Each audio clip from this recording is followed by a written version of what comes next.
tips naman pag nagki-cleansing. Pag nagki-cleansing ako, nag-water fasting or dry fasting, or gusto ko lang maging healthy, kumakain ako ng pagising ng umaga, warm water or tea, green tea or coffee, konti laang.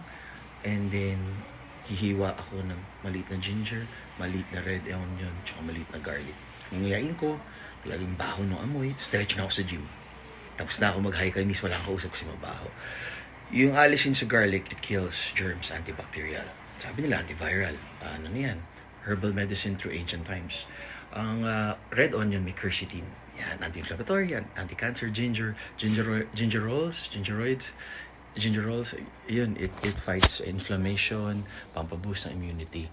Pag nasobrahan tayo sa red onion, tako, meron silang isoalin. Yun ay parang ghrelin sa katawan. Kung mahina tayo kumain, pampalakas kumain. Tama kayo, mali ako. I'm not your doctor. Do what works for you. I'm just sharing.